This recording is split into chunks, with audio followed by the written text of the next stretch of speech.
감사합니다. 우리 정지현 집사님 부상투혼으로 찬양 인도해 주셨는데 감사의 박수 한번 드릴까요? 네. 그리고 이게 좀 걱정이 됩니다. 우리 총무님이 이게 예산안에서 간식이 나올 수 있는 퀄리티인지 좀 의심이 되긴 하는데 우리 한번 감사의 박수 한번 드리겠습니다.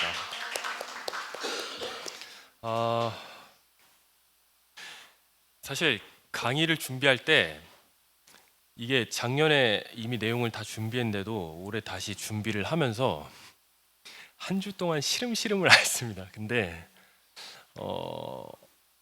요즘 제 가장 큰 감사랑 기쁨인 것 같습니다. 이 강의를 하면서 여러분들을 알아갈 수가 있고 성경을 해석할 수 있다는 거에 기쁜 소식이 하나 있습니다. 오늘은 힘든 내용이 아닙니다. 네, 여러분들 표정이 어두워지지 않으실 겁니다. 그러나 만만치가 않은 내용입니다. 만만치가 않은 내용이어서 잘 들으시고 오해하지 않을 수 있도록 저도 잘 강의를 해볼 테니까 함께 호흡을 하면서 같이 맞춰가 봤으면 좋겠습니다. 우리 같이 오늘 한번 본문을 펴볼까요? 요한복음 19장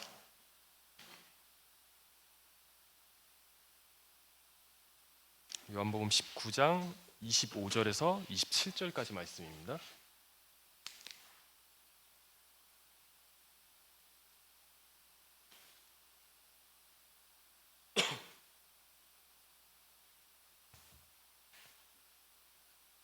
요한복음 19장 25절에서 27절까지 말씀입니다.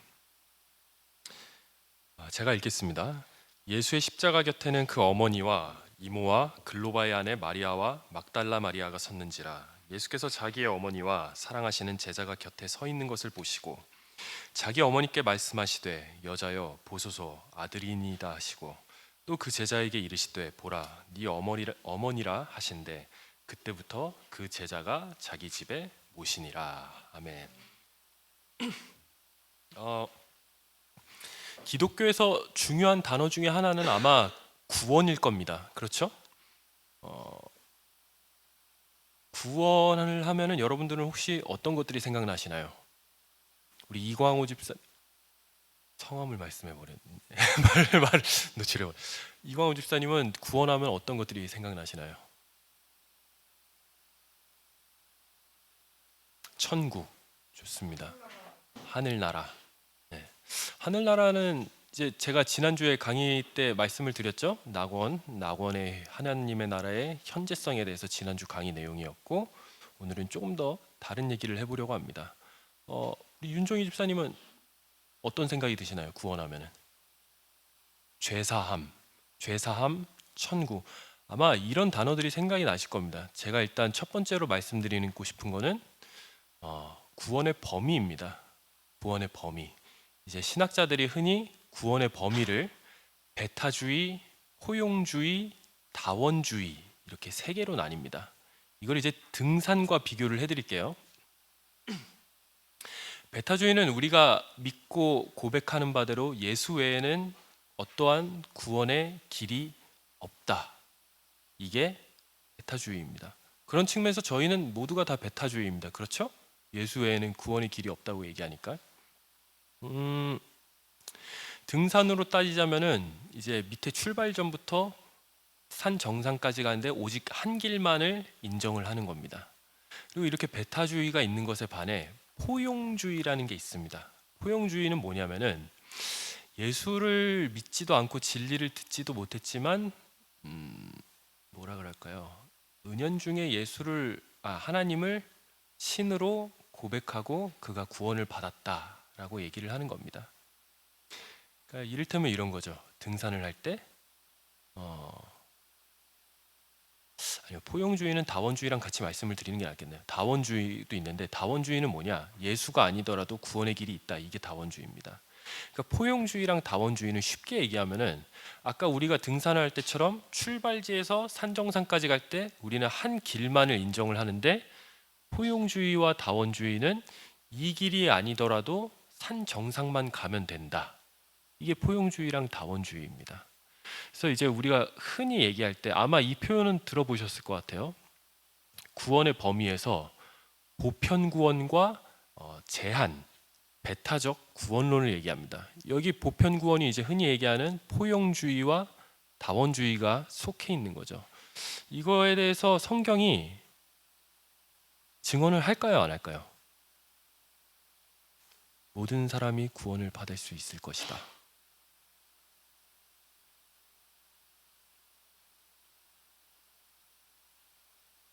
두 가지 견해가 다 있을 것 같네요. 한번 볼까요? 디모데전서로 한번 가볼게요. 디모데전서 2장 4절입니다. 디모데전서 2장 4절.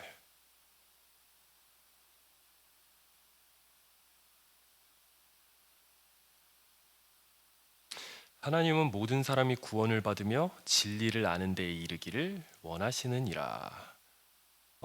베타주의적으로도 해석할 수 있겠지만 이거는 분명히 하나님이 구원받을 자와 버림받을 자를 양쪽을 선택했다기보다는 뭐랄까요?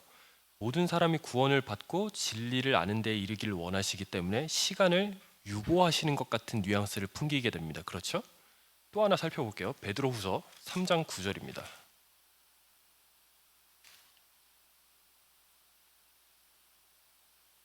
베드로후서 3장 9절.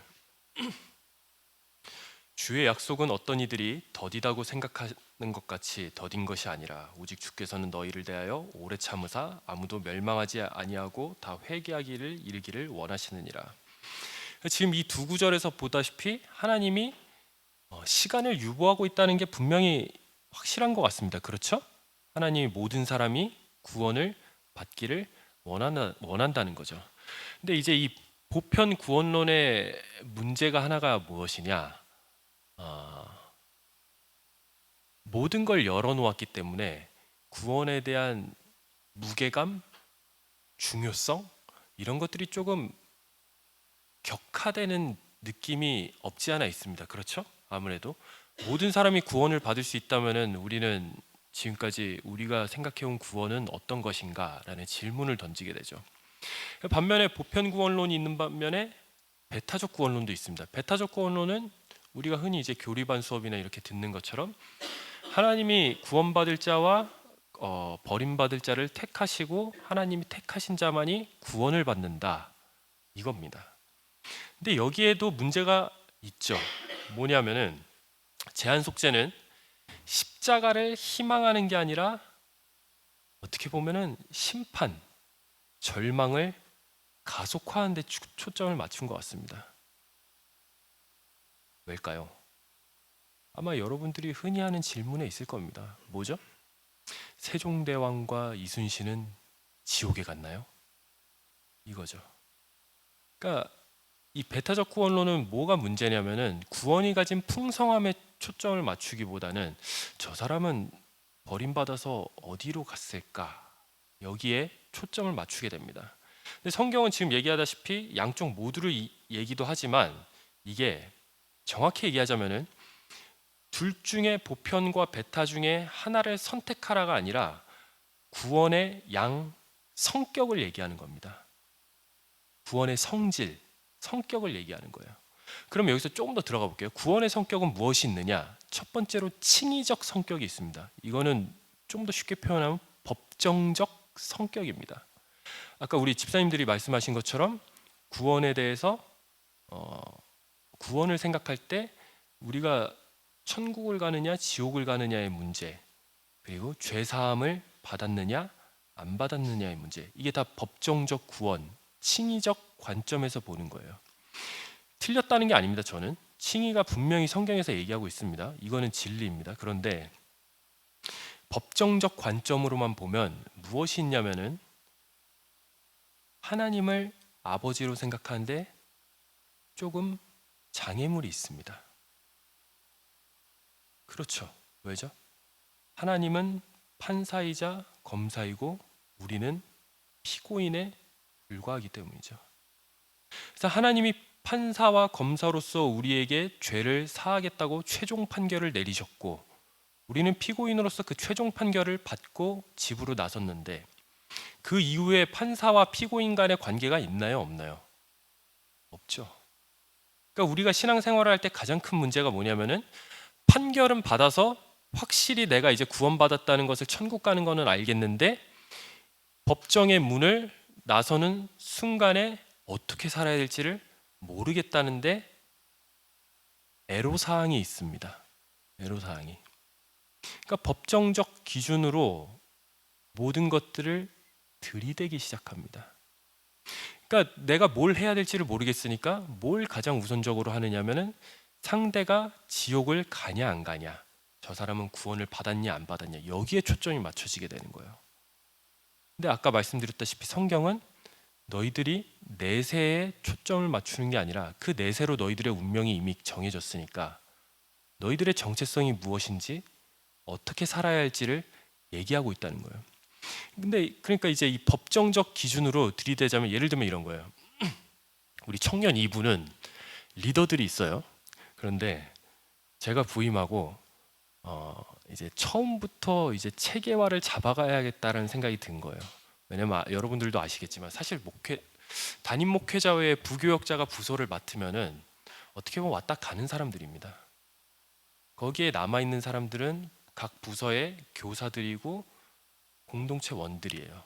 그렇죠? 근데 이제 공동체 원들은 나이가 차거나 결혼을 하거나 하면 올라가겠지만 교사들과 어쨌건 성도님들이 남아 있는 거죠. 턴오버를 줄이기 위해서 제가 생각한 거는 이제 매뉴얼화를 만들어야겠다 이거였어요. 이제 올해부터 청년부에서 진행되는 모든 행사와 사역들을 구글 드라이브에 쉐어해서 문서화시켜서 다 올립시다.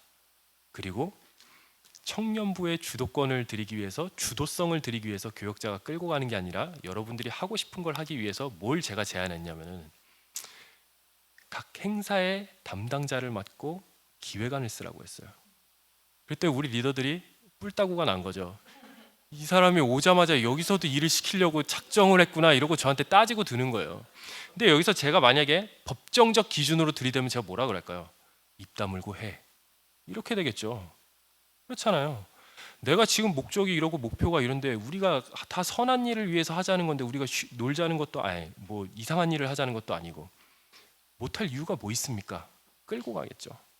그런데 이렇게 되면은 저는 이제 뭐가 되겠죠? 히틀러가 되는 거예요. 여기서 청년이고요. 이제 리더들한테 원성을 사고 이제 지음 공동체 리더들의 난 이러면서 이제 담임 목사님한테 보고가 올라가겠죠. 그 차원을 얘기하지가 않아요. 차원을.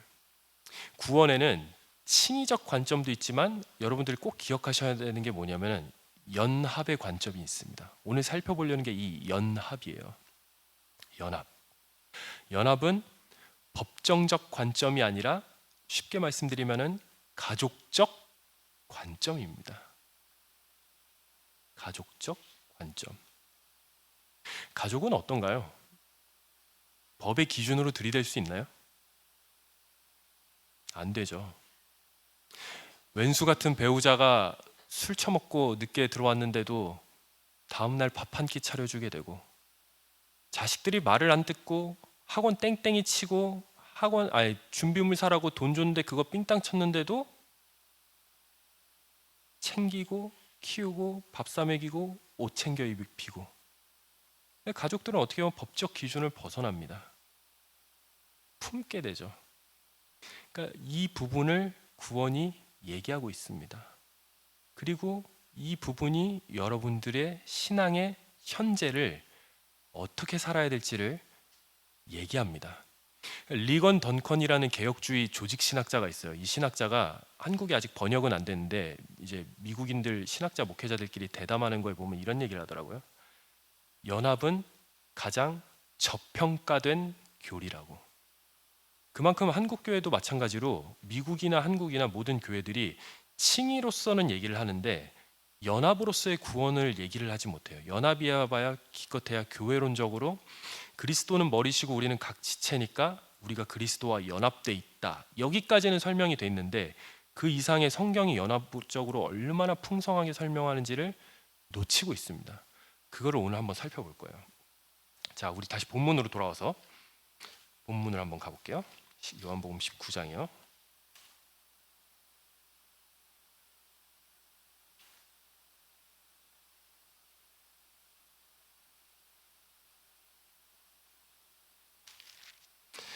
자, 이제 오늘은 예수께서 세 번째로 하신 말씀입니다.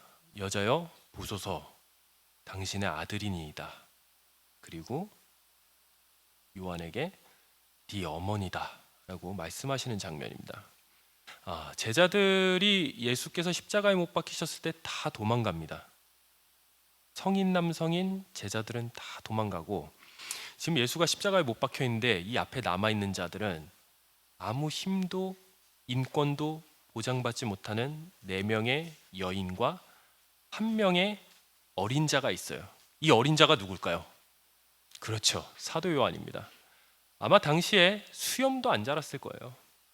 그리고 이 요한은 어떻게 십자가에 앞에 있을 수 있었을까요?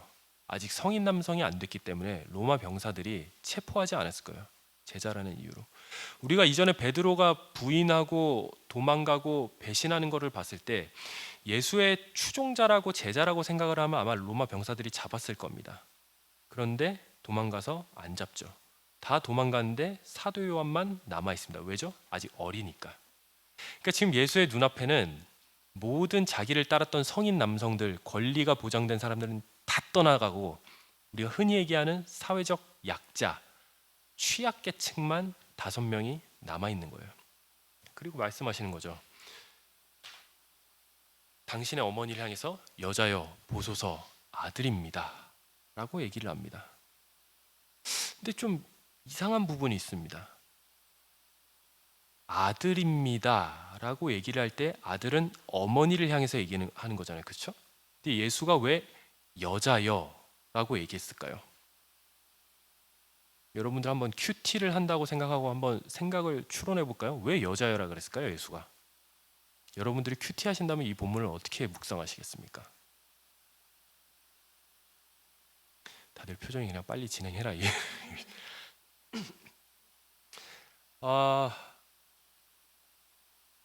요한복음에서 의도적으로 예수께서 이 여인에게 어떠한 사건을 연상하게 만듭니다. 죽음의 비참함을 겪는 상황에서 예수께서 이 여인에게 결혼이라는 축복과 감사함이 넘치는 현장을 연상하게 하는 거예요. 그게 어디냐? 요한복음 2장으로 한번 가볼까요?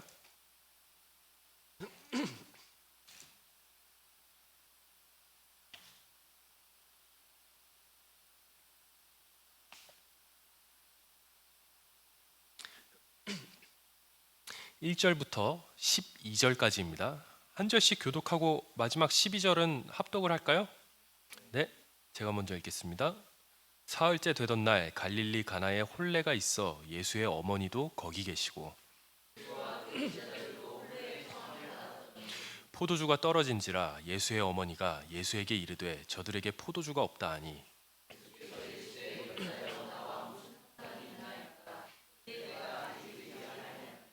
그의 어머니가 하인들에게 이르되 너희에게 무슨 말씀을 하시든지 그대로 하라 하니라.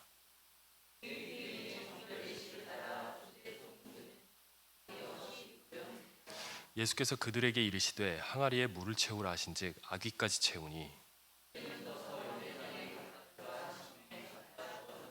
연회장은 물로 된 포도주를 맛보고도 어디서 났는지 알지 못하되 물떠온 하인들은 알더라. 연회장이 신랑을 불러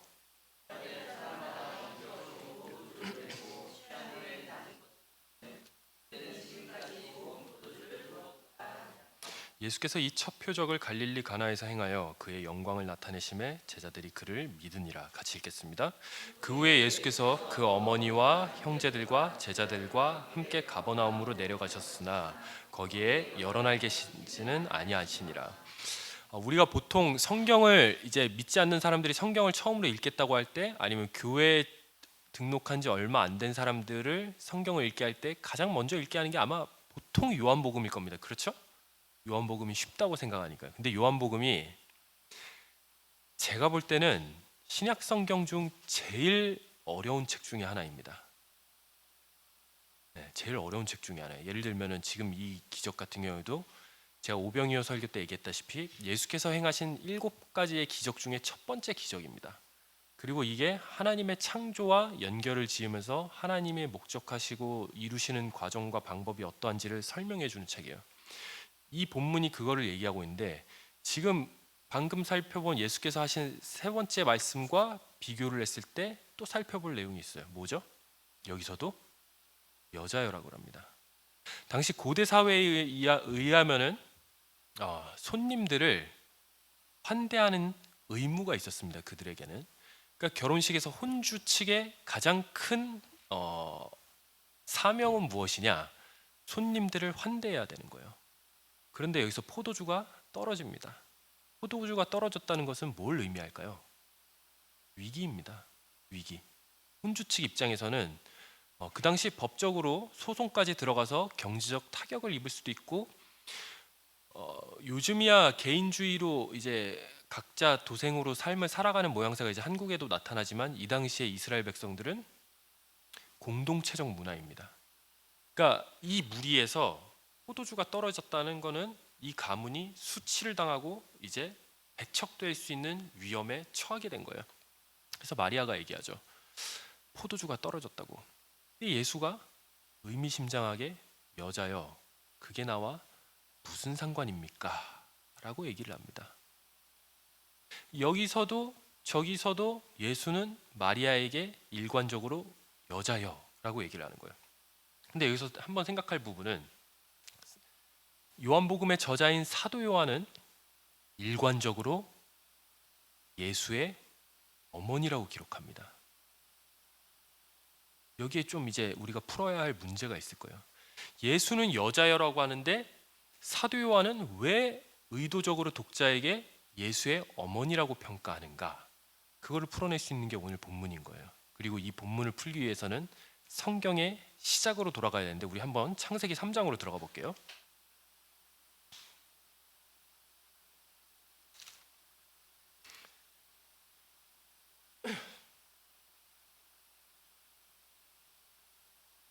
(3장) 14절 15절입니다. 여호와 하나님이 뱀에게 이르시되 네가 이렇게 하였으니 네가 모든 가축과 들의 모든 짐승보다 더욱 저주를 받아 배로 다니고 살아있는 동안 흙을 먹을지니라. 내가 너로 여자와 원수가 되게 하고 네 후손도 여자의 후손과 원수가 되게 하리니 여자의 후손은 네 머리를 상하게 할 것이요 너는 그의 발꿈치를 상하게 할 것이니라 하시고, 요한복음이 창세기를 되게 많은 걸 포함하고 있죠. 이렇게 보면은 여기서도 하나님이 하와에게 뭐라고 호칭하시죠? 여자여라고 합니다. 근데 여기서 여자여는 무엇을 의미하느냐? 하나님의 말씀에 불순종한 나머지 자신의 배우자 하나님 창조 세계와의 연합을 끊어버린 존재가 됩니다. 이거 오해는 하시면 안 될 것 같아요. 여자를 비하하는 발언이 아닙니다. 이거는 그냥 인류가 처한 현실을 얘기하는 거예요. 창세기 3장에서 여인은 인류의 연합을 끊어내면서 결국 십자가에서 무엇을 보이시느냐? 인간의 진심과 사랑이 어디까지 갈 수 있는지를 나타내는 거예요. 그러니까 예수께서 십자가에서 인류의 너희들이 갖고 있는 진심과 사랑이 하나님의 아들을 죽이는 것밖에 담을 수 없다라는 현실을 여자여라는 호칭에서 얘기해 주는 겁니다. 예를 들면 이런 거예요. 사도 바울을 봤을 때 바울이 다메섹 도상에서 예수를 만나기 전에, 9장 이야기죠. 만나기 전에 바리새인으로서 종교적 열심이 있을 땐 뭘 했나요? 교회를 핍박했죠. 그리고 스데반이 돌로 맞아 죽는 현장에서 돌을 던지는 사람들의 옷을 받아주는 역할을 했잖아요. 이게 여자여인 거예요. 인간이란 모든 연합에서 끊어져서 고독하고 외롭고 그 존재로서 담아낼 수 있는 게 아무것도 없다. 살인, 죽음, 폭력, 하와가 남편을 속이는 것처럼 거짓, 속임수 외에는 아무것도 만들 수 없다. 그게 여자여에 담겨 있는 십자가 위에 사시는 예수의 말씀인 겁니다. 근데 여기서 이제 중대적인 전환이 일어나죠. 세례 요한이라 사도 요한한테 뭐라고 말씀하시죠? 그리고 네 어머니라고 얘기합니다. 네 어머니. 연합적인 관계로서 있어야 할 인간을 끊어졌지만 네 어머니라라고 선포함으로써 너희가 이제 내 안에서 함께 묶이는 존재가 됐다. 십자가는 단순히 너희를 죄 사함을 일으키기 위해 벌어진 사건이 아니라 인간을 하나님과 인간과 창조 세계와 함께 묶는 연합의 관계로서 묶는 거예요. 그렇게 따지면 연합이 교회 안에서의 연합도 있겠지만 인간이란 존재 정체성 자체는 사실은 창세기 1장 28절에서 하나님이 창조 세계에 대한 지상명령이 아니라 뭐죠? 문화명령을 내린 것처럼 함께 묶여 있는 겁니다. 함께 묶여 있어요. 그리고 예수께서 그걸 지금 선언하시는 거예요. 유언으로서. 당시 십자가에는 못 박힌 사람들은 다 유언을 할 수 있는 시간이 있었는데 예수께서 하신 유언이 오늘 말씀입니다. 너희가 다시는 끊어진 관계에서 끊어진 존재가 아니라 내 안에서 함께 묶이고 연합된 존재다. 이거를 얘기하는 겁니다. 그래서 예수께서 십자가에 못 박히시기 전에 기도를 한번 봐볼게요. 요한복음 17장으로 가볼게요.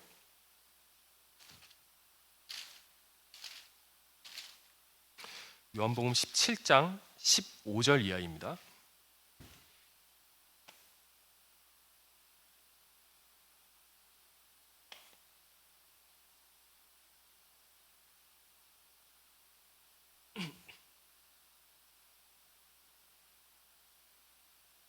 찾으셨나요? 15절부터 22절까지인데 우리 한번 같이 교독하고 22절은 함께 읽겠습니다. 내가 비옵는 것은 그들을 세상에서 데려가시기를 위함이 아니요 다만 악에서 빠지지 않게 보존하시기를 위함이니이다.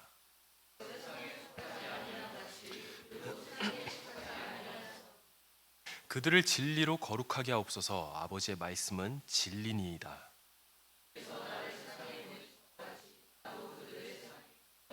또 그들을 위하여 내가 나를 거룩하게 하오니 이는 그들로 진리로 거룩함을 얻게 하려 함이니이다.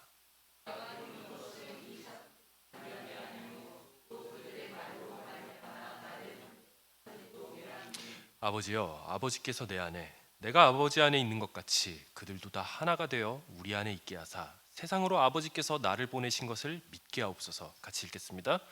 내게 주신 영광을 내가 그들에게 주었사오니 이는 우리가 하나가 된 것 같이 그들도 하나가 되게 하려 함이니라. 중요한 기도입니다. 이거는 예수께서 이제 십자가에 달려 죽으시기 전에 무슨 기도냐?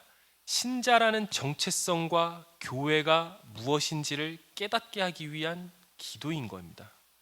중요하죠. 그래서 15절에 보면은 내가 비옵는 것은 그들을 세상에서 데려가시기를 위함이 아니요 다만 악에 빠지지 않게 보존하시기를 위함입니다.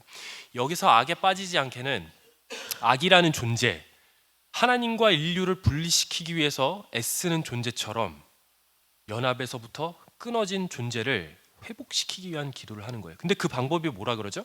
21절에 보면은 아버지여, 아버지께서 내 안에 내가 아버지 안에 있는 것 같이 그들도 다 하나가 되어 우리 안에 있게 하사 세상으로 아버지께서 나를 보내신 것을 믿게 하옵소서.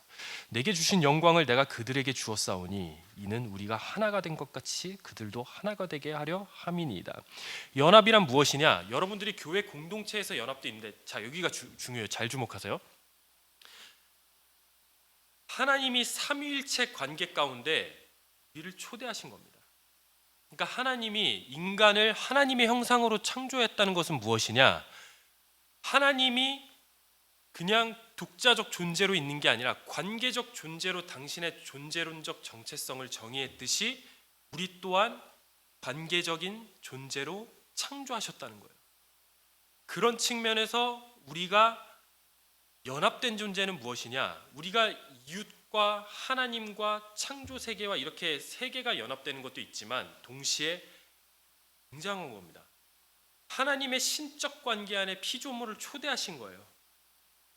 초대하신 겁니다. 다음 학기 때 이제 제가 강의할 내용인데 베드로 후서에서 이걸 뭐라고 표현하냐면 베드로가 신성에 참여하는 존재로 얘기를 합니다.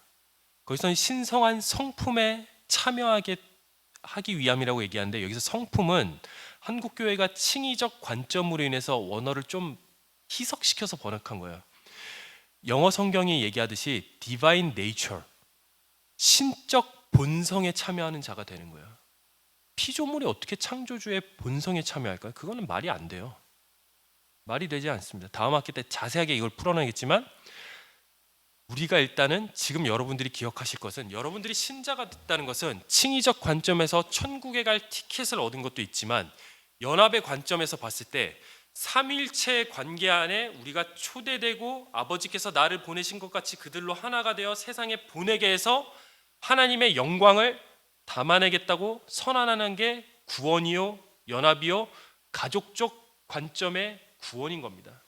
그렇게 따지면 이것이 무엇을 얘기할 수 있느냐? 여러분들이 연합의 존재로서 끊어진 연합을 묶는 역할을 하셔야 돼요. 그게 창세기 1장 28절에서 얘기하는 문화 명령입니다. 다스리라고. 지배해서 다스리는 게 아니라 내가 너희에게 허락한 자리에서, 시간에서, 관계 속에서 너희들이 연합된 존재로서의 인간이 무엇인지를 보여라. 입으로 증언하는 게 아니라 행동으로, 존재로 보이시라는 거예요.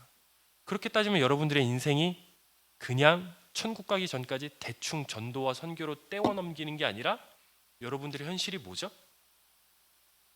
예수로서, 요한복음에서 10장에서 예수가 얘기한 것 같이, 시편에서 얘기한 것 같이 신적 존재로서 살아내셔야 됩니다.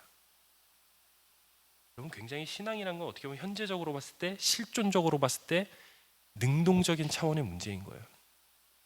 가족적인 연합으로 봤을 때 한번 다른 거 한번 봐볼까요? 에베소서 6장으로 가볼게요. 에베소서 6장 1절부터 4절까지입니다.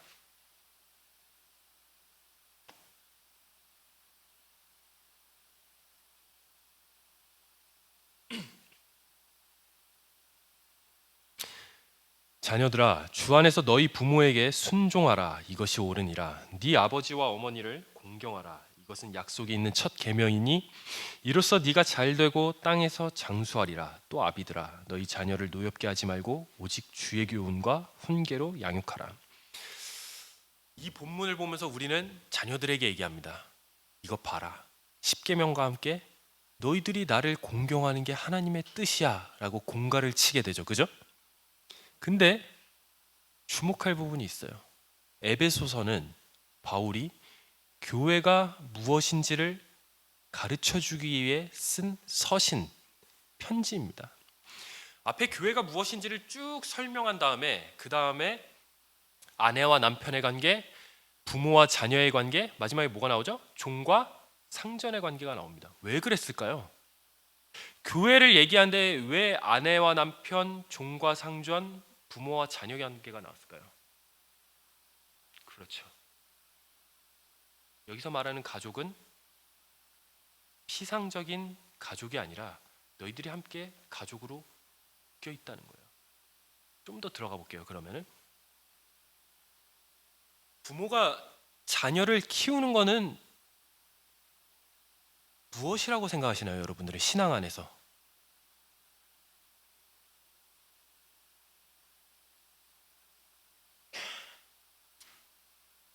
오늘 지금까지 한 강의 내용을 총체적으로 봤을 때 부모가 자녀를 키운다는 건 뭘 키우는 건가요?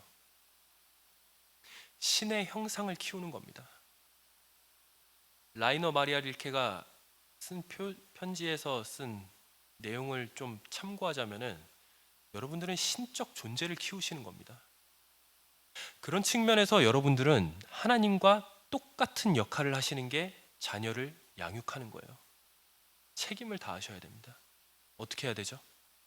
왼수 같은 놈한테 승질로 맞받아치는 게 아니라 하나님이 우리에게 자유를 허락하시고 탕자의 비유처럼 방황할 거 아는데도 불구하고 입 다물고 기다리는 거, 인내하는 거, 싸움이 심해질 것 같으면 시간을 벌어서 일단 하룻밤 넘기는 거를 목표로 삼는 것.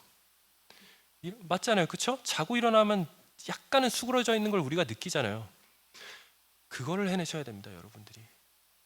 근데 우리는 그 순간을 못 넘겨서 어떻게 하죠? 너희 새끼, 이러면 안 돼. 이거 우리 어머니 영상 보시던데. 근데 저희 어머니는 저희를 그렇게 키우셔서 저랑 제 동생을 너희 새끼 한 번만 더 그렇게 하면 다리 몽댕이 분질러 버린다고. 근데 저희 어머니는 인내가 있으셨습니다. 3아웃 제도라고 해서 2번 참아주신 다음에 3번 가면 이렇게 하셨습니다. 그러니까 신적 존재를 잘 키우셨어요. 그거를 하셔야 됩니다. 그러면 자녀가 부모를 섬긴다는 걸 뭘 섬기는 걸까요? 신적 형상으로 창조된 전 존재를 섬기는 겁니다. 자녀들은 부모를 섬기면서 하나님을 섬기는 게 무엇인지를 배워가는 거예요. 그러니까 여러분들이 제일 중요한 건 무엇이냐? 무책임하게 교회 학교에 맡겨가지고 신앙을 키우겠다가 아니라 이것들을 가르쳐 주셔야 돼요. 얘야, 네가 단순히 인간으로서 학생으로서 있는 존재가 아니라 하나님의 형상으로 창조된 존재야. 그리고 우리가 하나님이 삼위일체의 관계로서 하나님이 우리를 가정 안에서 우리를 묶으셨단다. 그러니까 우리가 우리 안에서 하나님이 삼위 가운데 관계 속에서 일하시는 것처럼 우리도 그렇게 살아가야 돼. 그리고 너가 나를 공경한다는 것은 일반적으로 효도를 하는 게 아니라 하나님을 섬기는 걸 배워가는 거란다. 이제 잔소리할 수 있는 명분이 생기셨죠? 써먹으세요. 그렇게 하시면 됩니다. 제가 예전에 신학교 신대원 다닐 때 조직 신학 강의 때는 감동을 받기가 쉽지 않습니다. 철학적인 내용을 많이 다루니까. 근데 제가 유일하게 감동을 받은 순간이 있었어요. 무엇이냐? 유아 세례입니다. 예, 내일도 광고 나가 있지만 동탄드림교회도 이제 좀 있으면 유아 세례를 합니다.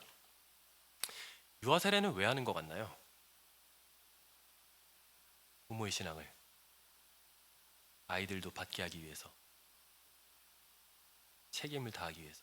맞습니다. 그런데 더 큰 차원이 있어요. 우리는 유아 세례를 하면은 세례할 때 아기가 웃고 그 귀여워하는 모습에 함께 까르르 하고 웃지만 그거를 넘어서서 무엇이 있느냐? 이 아이를 우리가 함께 책임지겠다는 의미가 있어요. 왜죠? 우리 함께 가족으로 묶였잖아요.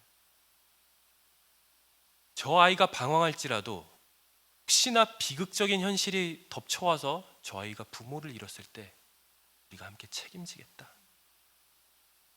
결의를 다지는 겁니다.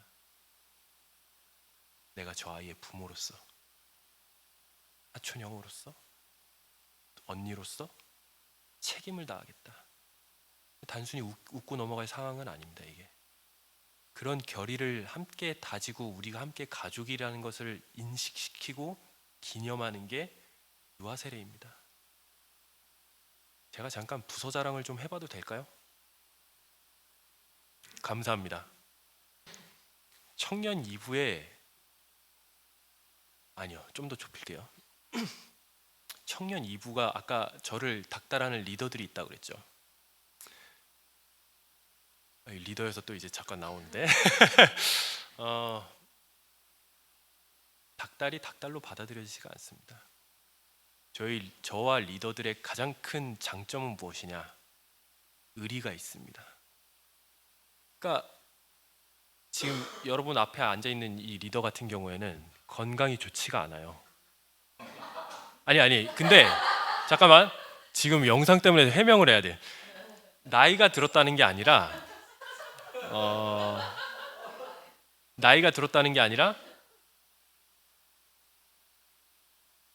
좀 아팠습니다.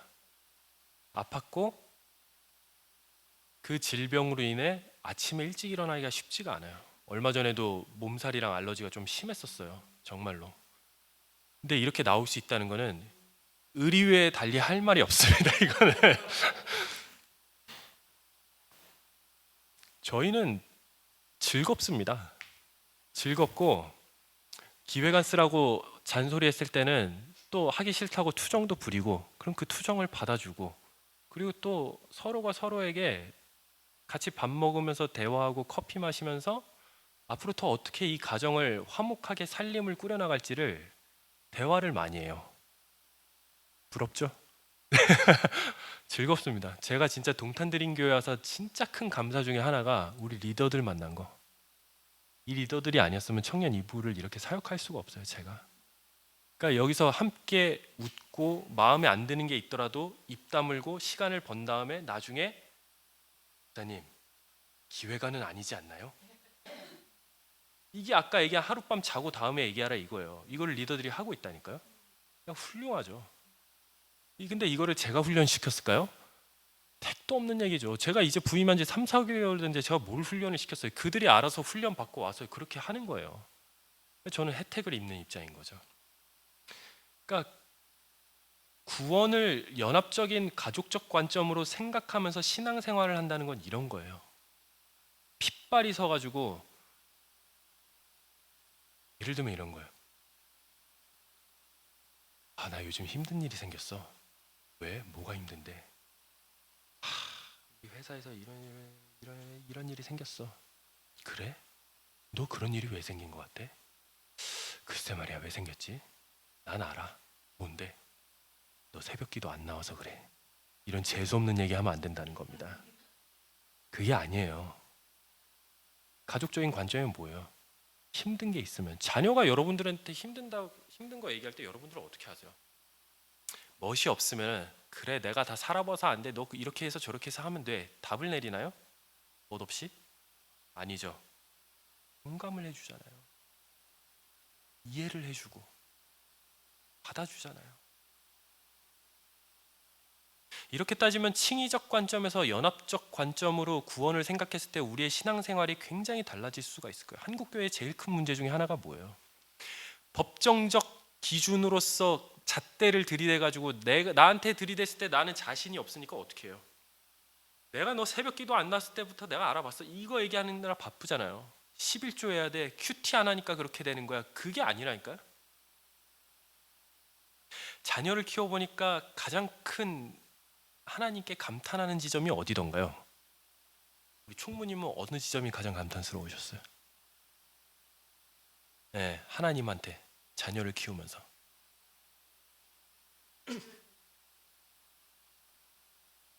나를 기다려 주셨구나.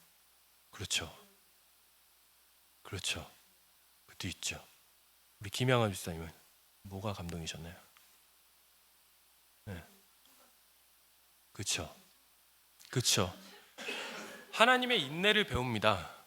그리고 또 하나 감동이 있어요. 무엇이냐면은 나는 아이에게 잘해준 게 없고 실수투성인데 아이는 잘 크잖아요. 하나님이 우리를 그렇게 키우세요.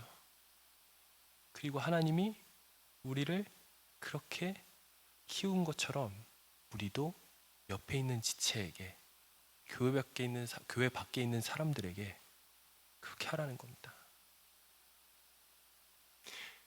고레에다 히로카즈 감독의 그렇게 아버지가 된다라는 영화가 있어요. 보셨나요 혹시? 못 보셨어요? 그건 한 번씩 꼭 보세요. 여러분들 연령대에서는 이거는 필수 영화입니다. 그렇게 아버지가 된다라는 영화가 있어요. 제가 이거 넷플릭스에서 봤던 것 같아요. 이거를 안 보고 에베소서 6장 1절에서 4절을 살아낼 재간이 없습니다. 꼭 보셔야 됩니다. 내용을 얘기하려고 했는데 못 보셨다고 하니까 할 수가 없겠네요. 괜찮나요? 료타라는 주인공이 있어요. 일본의 정우성이라는 배우가 맡았는데 잘생겼습니다. 근데 그 잘생긴 배우가 그럴 거예요. 이제 어떻게 변화되는지를 주목하셔야 돼요. 유다이라는 다른 아빠가 있는데 이제 일본에는 1960년대, 70년대에 출산을 하잖아요. 아이들이 바꿔치기가 되는 경우가 많았대요. 사고로 인해서. 일부러 그랬는지 뭐 의료진 실수로 그랬는지는 잘 모르겠지만 영화에서 이제 의료진 실수로 나오는데 바꿔치기가 된 거예요. 그리고 이제 자신의 진짜 피부치 아들이 유다이 가정에 가고 유다이 가정의 아들이 자기 쪽에 온 거예요. 그러고 나서 이제 이 영화의 시작에서 병원에서 연락이 와가지고 일이 바꿔졌습니다. 그래서 양쪽 가정이 만나고 어떻게 할지를 협의하는 거예요. 그리고 요타가 이 아들한테 케이타였을 거예요. 아들 이름이. 케이타한테 어떻게 하냐면은 자기는 엘리트 코스를 밟았기 때문에 그걸 아들한테 강요를 합니다. 그리고 그 강요에 케이타는 상처를 꽤 많이 입어요. 그리고 아들이 아버지에게 비위를 맞춰줍니다. 그러던 와중에 이제 바꿔서 살 수 있는 시기가 온 거예요. 근데 유다이는 양육 방법이 달라요. 이 사람은 일단 잘 살지도 못할 뿐더러 자녀들과 함께 놀아주고 이 아이들의 생각과 감정을 굉장히 들어주고 배려해주는 스타일이에요. 그러니까 완전히 다른 분위기에서 서로의 아들들이 커왔는데 이제 다시 바꿔서 본래의 위치로 돌아와야 되는 상황이에요. 기가 막힐 노릇이죠. 질문 드릴게요. 뒤에 네 분한테, 여성분들.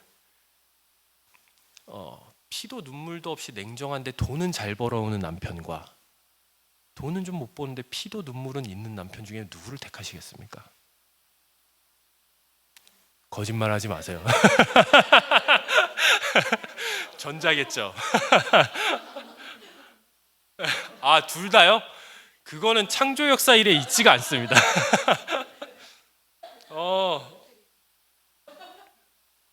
다 건너뛰고 나중에 료타가 카메라를 이렇게 보는데 케이타가 자기를 찍은 모습을 보고, 케이타가 뭐로만 찍었냐면 아빠가 밤늦게 책상에 앉아서 일하고 있는 모습, 책상에서 졸고 있는 모습, 그런 것만 찍은 거예요. 정작 본인이 아들한테 사진을 한 장도 안 찍어줬는데 아들이 아빠한테 찍어준 건 뭐죠? 아들과 함께하는 시간이라 아니라 자기 엘리트 코스 받는 걸 유지하기 위해서 노력하는 시간입니다. 그러니까 나머지 보셔야 되니까 자세히는 얘기 못하고 여기까지만 얘기를 해드릴게요. 중요한 거는 여러분들도 공감하실 거예요. 자녀가 부모를 키웁니다. 그렇게 료타도 나중에 변하고 저도 변해요. 저도 언젠가 로건이가 엄마한테 어린이집 다닐 때였나 유치원 다닐 때였나 그런 얘기를 하더라고요. 엄마, 아빠는 우리보다 책을 더 좋아하는 것 같아. 이렇게 얘기를 하더라고요. 생각이 많이 마음이 복잡하고 슬펐습니다. 되게 엄하게 키운다고 키웠는데 엄하게 키운 게 아니라 엄하게 협박만 했지 정작 아이가 원하는 걸 저도 한 번도 안 해줬던 거예요. 료타는 엘리트 코스라도 밟았는데 저는 현실은 파트 교역자인데 돈도 잘 벌고 자상한 남편을 원했지만 돈도 못 벌고 자상하지도 못한 남편 이제 아빠가 된 거죠. 근데 아들이 잘 크는 걸 보면서 하나님의 은혜에 감사하고 그리고 아내한테 감사한 마음이 들고 또한 하나님이 우리를 이렇게 키우시는구나. 우리가 보이지 않고 놓치는 순간에서도 하나님은 그 손을 놓지 않으셨구나를 깨닫게 됩니다. 이게 연합이고 복음으로 세워지는 공동체예요.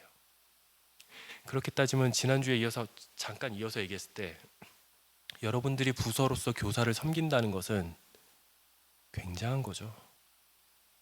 신적 형상의 아이들을 학생들을 키우시는 거잖아요.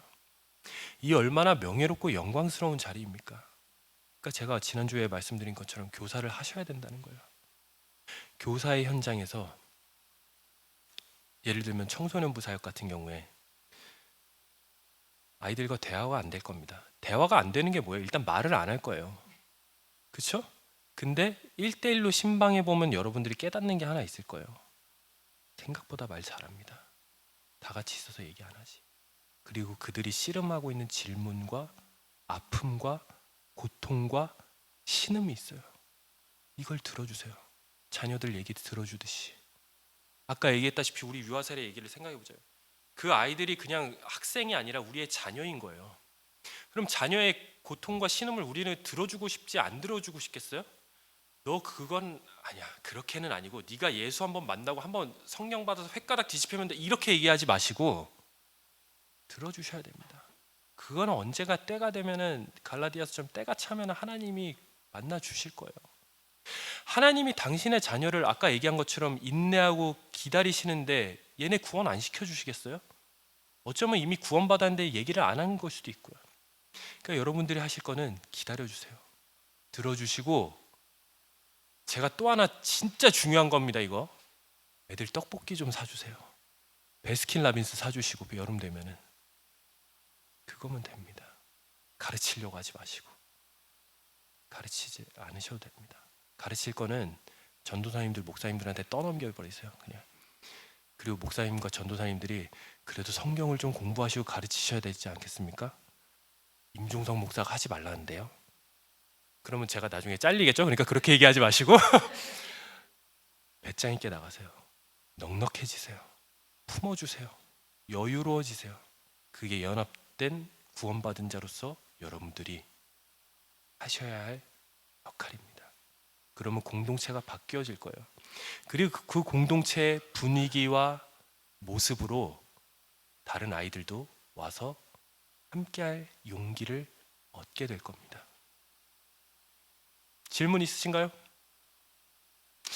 강의가 아니라 설교가 된 것 같은데 오늘. 질문 있으신가요? 마음껏 해주셔도 됩니다.